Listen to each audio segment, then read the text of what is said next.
Okay. Okay. Only Brian's gonna play walk down there. I was waiting till Thursday. Why don't you turn to number 633? We'll just play for fun. What is it? I don't have a book. The hymns for the family of God there. Here. No, that one there. You know, it's cold. 633. In my heart there rings a melody. I can play that one. There's I'll play it something wrong with you. me. I'm cold all the time, huh? We'll have a little You're duet sensitive. going on here. That sounds fun. I love that.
My fingers get stuck on this piano. How about number 634? Yes.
Excellent.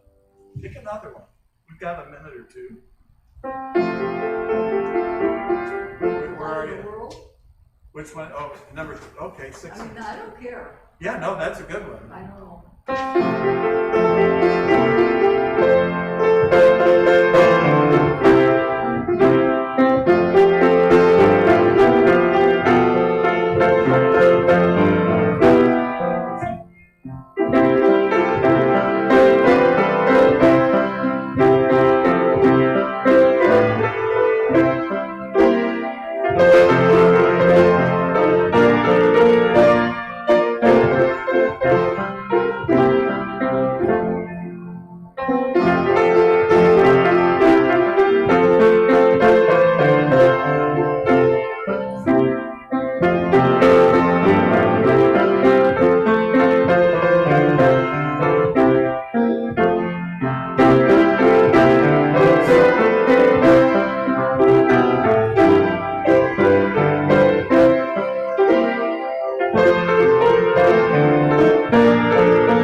to say about him.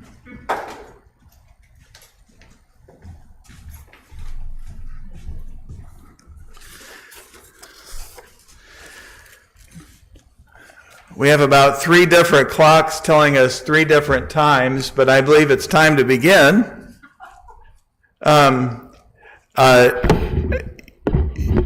My name is Brian Daniels. I'm your Director of Program and Services, and this evening's Evensong is entitled Difficult Hymns.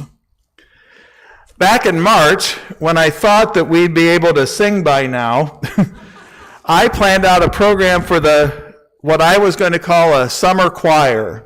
I thought we'd have choir practice over the summer, and we would sing some pop tunes that are a little bit on the harder side, but things that I think our choir could do, and then some hymns that I thought were a little bit more difficult. These hymns and these songs have a little bit of syncopation, and the choir is used to that with our "We Wish You a Merry Christmas," and they really sounded good when we sang "'Twas the Night Before Christmas." So they were used to syncopation and some melodies and rhythms that were difficult. But I chose for this Evensong just to cull out a few of those difficult hymns. Some of the ones that are a little bit less known, and partly less known because they're not sung quite as often. So the first one, if you want to take your red hymnal, turn to number 569 in the red hymnal. Number 569 in the red hymnal is "Once to Every Man and Nation," number 569. And Jeanette's going to play through one verse. If you know it, feel free to listen if you'd like. If you're in your home watching or listening, you can sing or hum as you're so inclined. Number 569. Oh, you go ahead.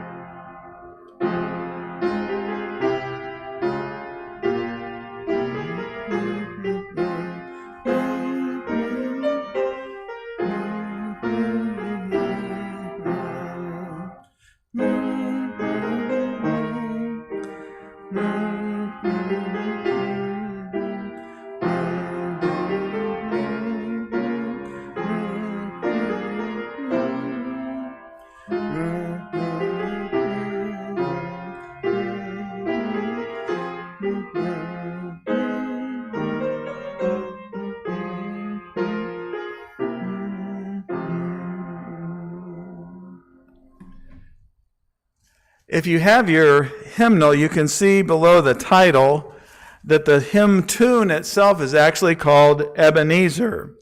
And Ebenezer from the Old Testament means a stone of help, or it's a derivative of the Hebrew meaning stone of help.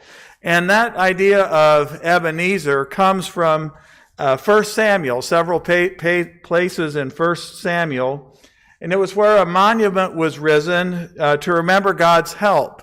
In particular, in 1 Samuel, it was a monument risen or put up to remember or to ask for God's help before the Israelites went into battle with the Philistines. The term became used more generally then for an altar, an Ebenezer. That's the tune. Now that's the name of the tune, but the tune itself is an adaptation of a common, I say common, not a folk tune, but a common tune from Wales. And it was adapted by a man named Thomas Williams in 1897 when he was 28 years old. Now, also, if you look in your hymnal under the title, it says Ebenezer and then Tony Bottle. It's kind of an interesting, a humorous take on this. The hymn's nickname is that, Tony Bottle, because in 1905, a newspaper in England, this hymn had grown so popular that a newspaper in England said that Williams found the tune in a bottle. Tone e bottle is Welsh for tune in a bottle. So to this day, it's still referred to as Tone e bottle. There are two authors actually for this hymn, for the lyrics or the words for this hymn. The first author, and the one that we have in the red hymnal, and the one that's more common, is Once to Every Man and Nation. And James Russell Lowell was a man who was very much impacted by sorrow. He lost two wives during his lifetime. They both died of sickness and disease. He was an experienced politician and went through the difficulties of the Civil War. The whole time he was a politician, though, he was also a poet. And so his words of poetry reflect his Swedenborgian faith. He was a Swedenborgian, and the words of his poetry, not just in this hymn, but in many of his poems, reflect that faith. Another version that's also very common, not as common as this one, is by Samuel Trevor Francis. And Francis wrote the words, "Oh, the deep, deep love of Jesus." And that's another very common interpretation of this hymn. In fact, Jeanette and I are familiar with the Hymns for the Family of God, which was the Gaither hymnal put out about 25 years ago or so. And in that hymnal, Hymns for the Family of God, it is, "Oh, the deep, deep love of Jesus, not once to every man and nation." Samuel Francis was a lay minister with the Plymouth Brethren, and as a lay minister, of course, he had a vocation. He was a businessman and a merchant, and he was also a poet as well, but he wrote his words to this in 1841. He wrote his words to "Oh, the deep, deep love of Jesus," almost 70 years before there was or 60 years before there was a tune for it. So now I want to ask, what makes this particular hymn difficult? Jeanette's going to play through one more time so you can hear it again, and then we'll talk about it.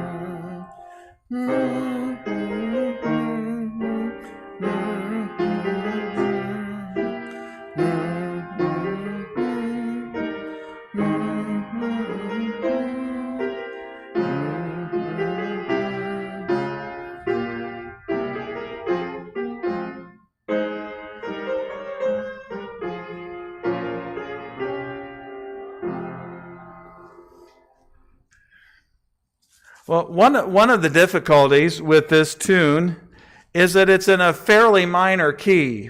And most of us aren't used to singing that way. Most of us are used to singing a little bit, a tone that sounds different to our ears. Another difficulty with this hymn that a lot of churches have is that it's not upbeat. It's not necessarily slow, but it's very deliberate. And the deliberateness, if I can put it that way, the deliberateness of the hymn or the tune is to help the singer think about those words. That's what it's about, is thinking about those words, because the words themselves aren't trite. That sense of deliberation calls us to think and to ponder what it's talking about. In either set of lyrics, the words are a little bit more difficult for our modern ears because of their depth and because of their lack of triteness. As once to every man and nation, the first verse goes like this. Once to every man and nation comes the moment to decide in the strife of truth and falsehood for the good or evil side. Some great cause, some great decision offering each the bloom or blight, and the choice goes by forever twixt that darkness and the light.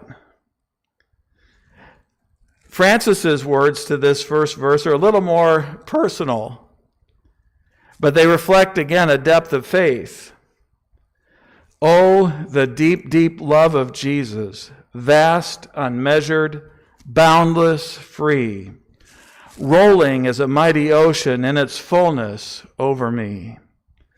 Underneath me, all around me is the current of thy love, leading onward, leading homeward to thy glorious rest above.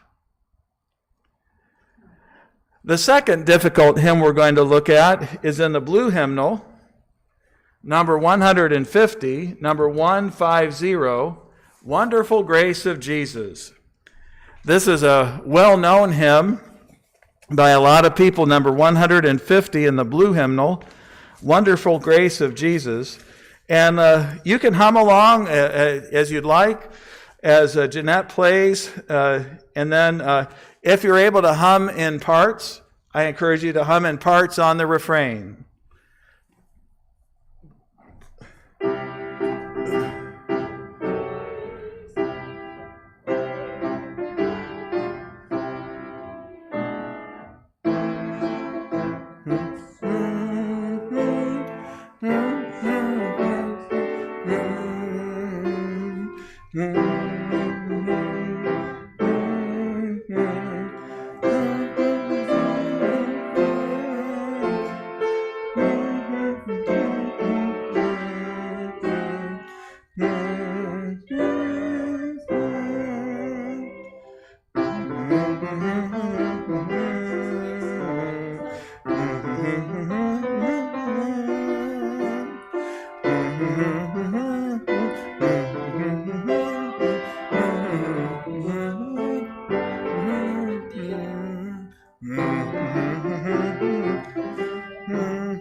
Thank you, Jeanette. Haldor Lillinus was a Norwegian who wrote Wonderful Grace of Jesus. He grew up on a poor farm in Norway and came to the United States in 1908. At that time, like many of his fellow Scandinavians, Lillinus was a Lutheran. And like many Scandinavians at that time, at the turn of the century, they came across the Atlantic, came through Canada, and settled in the Dakotas. And Lillinus's family settled in South Dakota for a while. They found more success in farming, and then moved to Oregon for a while. That was when Lillinus was 15 years old. And until he moved to Oregon, he didn't speak English. He only spoke Norwegian. He attended a small mission church while they were in Oregon. His family wasn't active in the Lutheran church. And in 1906, when they were there, he had a conversion experience and became a Nazarene. As he grew older, he decided to go to Nazarene College and Nazarene Seminary. He became a pastor and became then a music evangelist, was the title. A position he held for 10 years. Lillinus wrote 4,000 hymns, but Wonderful Grace of Jesus is by far his most popular. You may have heard quartets sing it. You may have heard choir sing it. You might have sung it in various churches of all sorts, sing Wonderful Grace of Jesus. But Lillinus also wrote several other hymns that you may be familiar with. In 1914, he wrote Wonderful Peace. You know, far away in the depths of my spirit tonight is a melody sweeter than song. And that peace, peace, wonderful peace. That was his. Jeanette didn't know that one. Sorry. He also wrote a hymn in 1918 called "It Is Glory Just to Walk with Him." And in 1938, shortly before he died, Lilienthal wrote a hymn, My Wonderful Lord, My Wonderful Lord, My Wonderful Lord, by angels and seraphs in heaven adore. I don't know that one very well, but I know it's in several hymnals. So, what makes Wonderful Grace of Jesus difficult? Jeanette's going to play it through one more time, and again, you can hum along if you'd like, or if you're in your own home, you can sing along. But let's go ahead and listen as she plays. You think it should be faster? However you want to play, it's fine.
So what makes this hymn difficult?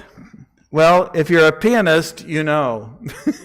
That refrain is a scatter of notes in that, and it's very complex. It's not quite syncopated. I don't know what the right tune is or right word for it, but it's very difficult. It's difficult also if you're a singer in a congregation that's not used to singing in parts.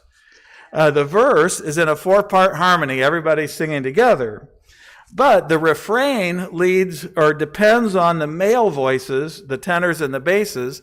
The refrain depends on the male voices to take the lead all the way through the refrain. And the women's voices, or the altos and the basses, are accenting the male voices. And that's unlike most hymns. Most hymns follow the melody. And then the basses and the tenors are the support. So this one turns that on its side. Another difficulty with this particular hymn is reflected in its words, and that is that the doctrine of God's grace is both abstract, but it's also deeply personal. I think that's reflected in the hymn and some of the words, like in the refrain where Lilienthal refers to God's grace as deeper than the mighty rolling sea and higher than the mountain. Those are really abstract concepts. We don't know how deep the sea is. I mean, we know by meters and by that sort of thing, but we don't really, that's a broad concept. But it's also deeply personal. Lilienthal reflects that also in his words when he says, all sufficient, wonderful, the matchless grace of Jesus, all sufficient grace for even me. And then he goes ahead to say in one of the verses, chains have been torn asunder, giving me liberty. There's that personal aspect of grace as well. Those things make that a fun but difficult hymn. The next hymn, I picked one that Jeanette herself had never even heard of. It's a Methodist hymn. It's not in any of the Brethren hymnals that I looked in. It's called And Can It Be? And it's a hymn of Wesley's. Jeanette's going to play through one time, and then I'll read the words. It's a 5-verse poem. It's very significant. It's very good poem. And then we'll talk about the difficulties of it.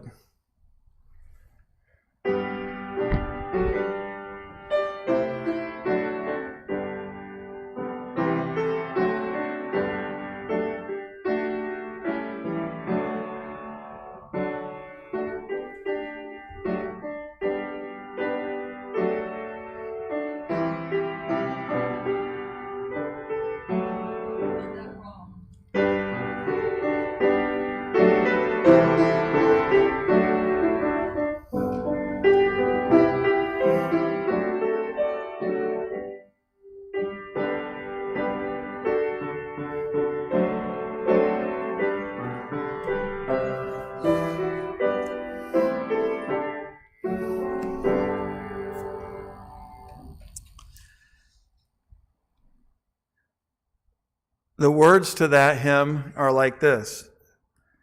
And can it be that I should gain an interest in the Savior's blood? Died he for me who caused his pain? For me who him to death pursued? Amazing love, how can it be that thou, my God, shouldst die for me? 'Tis mystery all, the immortal dies. Who can explore his strange design? In vain the firstborn seraph tries to sound the depths of love divine. 'Tis mercy all, let earth adore, let angel minds inquire no more. He left his Father's throne above, so free, so infinite his grace, emptied himself of all but love, and bled for Adam's helpless race.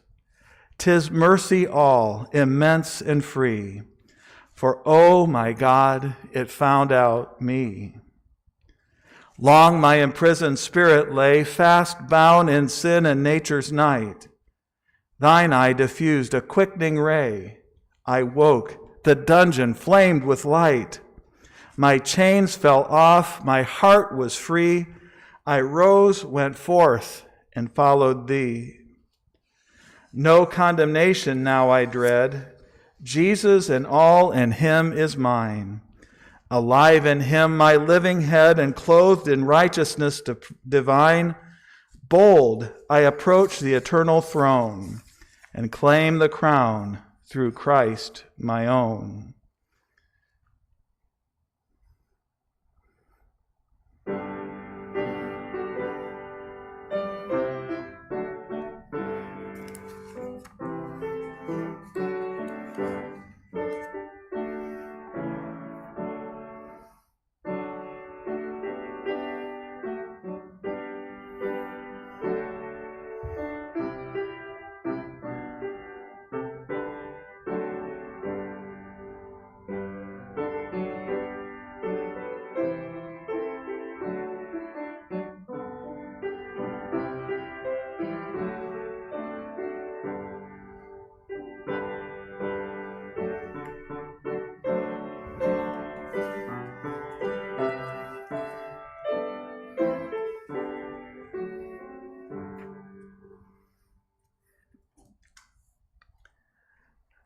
I mentioned earlier that this poem was written by Charles Wesley. He and his brother John were Anglican clergymen, Church of England clergymen, and they're best known, and they really need very little introduction to most of us, they're best known as the founders of Methodism, although interestingly they never did leave the Church of England. Methodism at their time was a movement within the Church of England of Method classes. As I said, Wesley doesn't need much of an introduction, but I thought you might be interested in hearing some of the tunes or the words that Wesley wrote, songs and hymns that we're very familiar with. Of course, "And Can It Be" is one, but Charles Wesley wrote, "Christ the Lord is risen today." He wrote, "Christ whose glory fills the skies." He wrote, "Come thou long expected Jesus." He wrote, "Hail the day that sees him rise." "Hark the herald angels sing, Jesus lover of my soul. Lo, he comes in clouds descending, love divine, all loves excelling.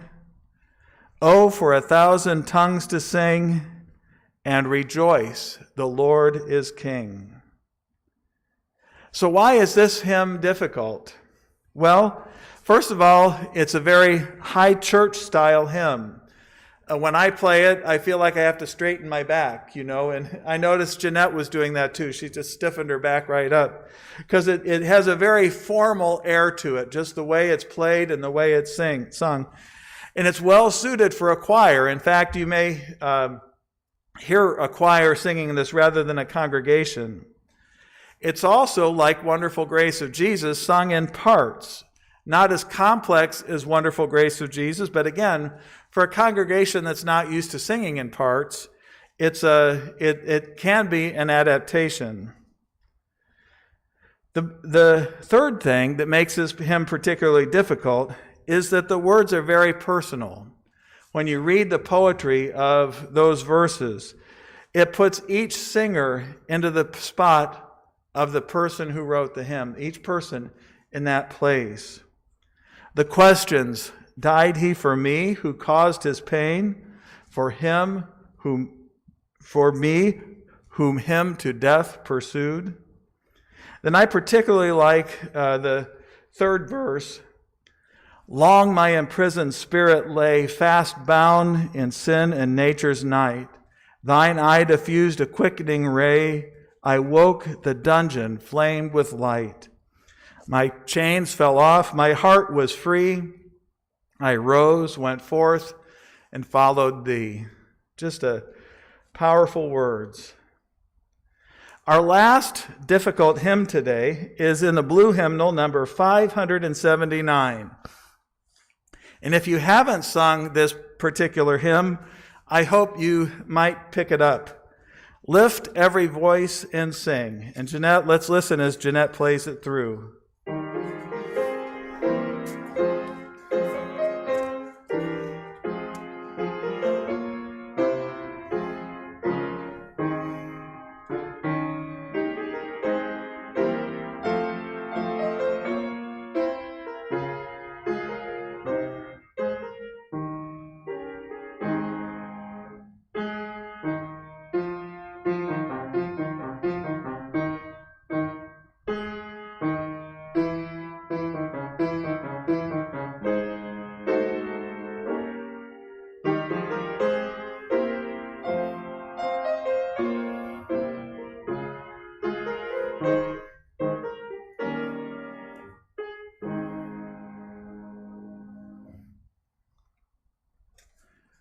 Lift Every Voice and Sing was written by brothers James Weldon and John Rosamond Johnson.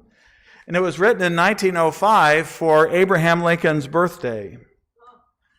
James was a civil rights activist most of his life. In 1904, he campaigned for Teddy Roosevelt and for Roosevelt's work on behalf of African Americans.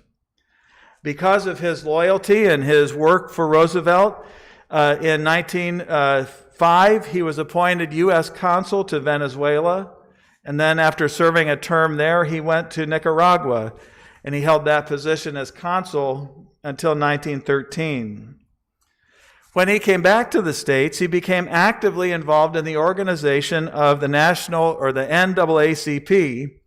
and was involved with that heavily from 1917 through the 1920s, and in fact, James Johnson became the first black or the first African American executive secretary of the NAACP.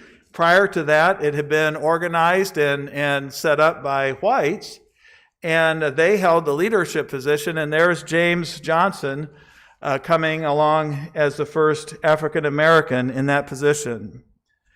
Johnson is noted for actively working to end poll taxes, to end literacy tests for voters, and for ending a practice that I was unfamiliar with, whites-only primaries, states that had whites-only primaries. James Johnson's brother, Rosamond, he preferred to be called Rosamond rather than John for some reason, but he wasn't an activist like his brother, but he gained notoriety just the same in the 1920s and 30s as a composer and playwright and musician in a period of music known as the Harlem Renaissance. It's when a lot of jazz was coming alive, a lot of ragtime music from before World War I was transitioning into jazz and blues. And he was a great talent and of great notoriety at that time. One of the articles I read about Lift Every Voice and Sing is that both boys owed their musical training to their mother. She was a school teacher, but taught her sons how to play, how to sing, and how to write music for an early age. An interesting thing about Lift Every Voice and Sing is that in 1919, the NAACP dubbed this particular hymn the, quote, Black national anthem. You'll notice in some of the words that there's imagery from Exodus, again, reflecting the Hebrews' deliverance from slavery in Egypt, and the comparison of that delivery from slavery to that of the blacks in the United States. Why is this hymn difficult? I think this hymn is difficult for some of us because the message is hopeful, yet it reminds white singers of what happened to black people and the black community under slavery and Jim Crow laws and segregation and other means of oppression. Jeanette played the hymn the way I play it, a little bit a tempo, a little bit not fast, but just a tempo at a good speed. But if we were in a black church, the difficulty for us comes that they usually sing this hymn very slowly and very reverently. Great attention is given to the words and to the meaning because this song embodies some of the experience and some of the hope that they had.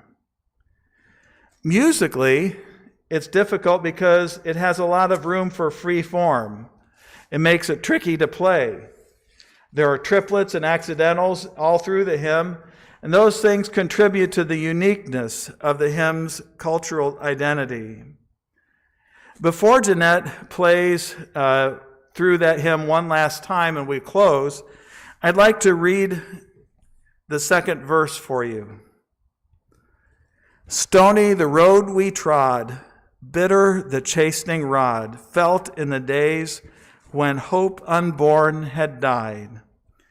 Yet with a steady beat have not our weary feet come to the place for which our people sighed. We have come over a way that with tears has been watered. We have come treading our path through the blood of the slaughter. Out of the gloomy past till now we stand at last, where the bright gleam of our bright star is cast.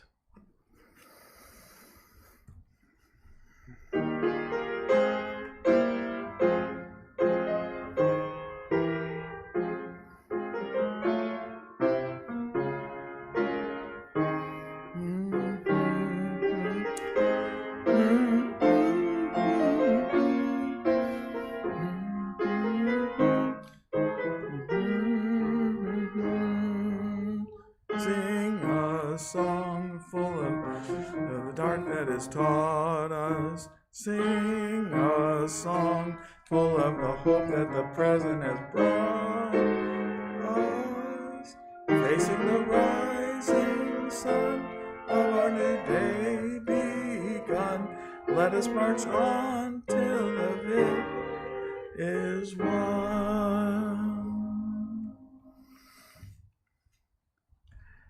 I hope these difficult hymns have had some meaning for you. They mean a lot to me, and I appreciate you taking the time to share them with me this afternoon. I'm also reminded that it's a good thing to sing hymns in difficult times, and so I hope maybe I've given you some inspiration. Let's close with prayer, shall we? Lord, please bless us. Give us the faith that's communicated through these hymns and many, many others. Help us always find a reason and a way of rejoicing. We ask this in Jesus' name. Amen. Thanks for coming.